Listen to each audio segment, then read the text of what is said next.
why do you think that regenerative agriculture has to defend itself so often as the originator of a better way, a new way of living more healthily on Earth? I think a lot of this goes back to the founder's dilemma of America. And that term really comes out of one of my academic disciplines, which is around entrepreneurship. And the biggest killer of startups out there is always founder's dilemma. You come up with an idea, and to feed our ego, it's the biggest killer of organizations, especially small ones, because they don't blossom with the environment that's around them. They don't listen to other people or adapt their strategy and pivot. So I took that sort of mindset towards trying to understand to what we are referring to today. That regenerative ag it seems to me, very self-congratulatory. To me, it reeks of ego. Yeah. When right in front of their eyes, if they choose to see it, members of the green regenerative movement don't need to look any further than to what indigenous peoples were shepherding on this continent for the last 15,000 years plus. And that time frame may go back even further. But when we're talking about ag in the Americas, we're talking about a type of grass teosinte that,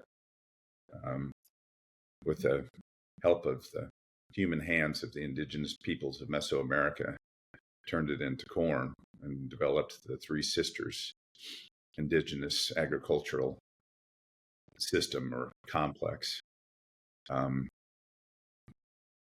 That is right there in front of them, but it's still being ignored by the green movement, even though it's been there for 15,000 years plus. And the only way that I can explain that is ego.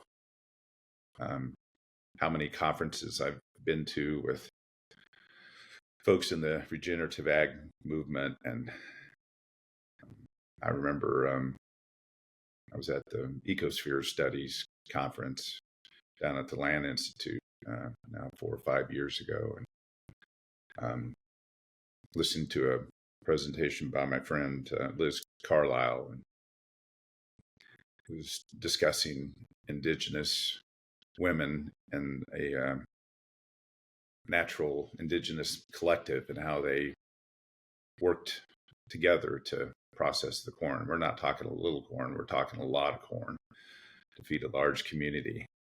And I remember at the end of her wonderful talk, someone in the audience immediately began to appropriate those notions into their own. And they're very excited. Another academic, we have to come up for a term for this. You don't need to make up a term. The term's already there. So it's just natural. And to me, it's the reaction of new people to a new land. Mm. And that's what happened here in the Americas that resulted in the Dust Bowl, was the bringing of European tilling methodologies and straight row planting and ignoring the indigenous ag system. Over farming to such a degree that damaged the prairie landscapes and resulted in an ecological disaster known as the Dust Bowl. Mm. And still haven't learned from that.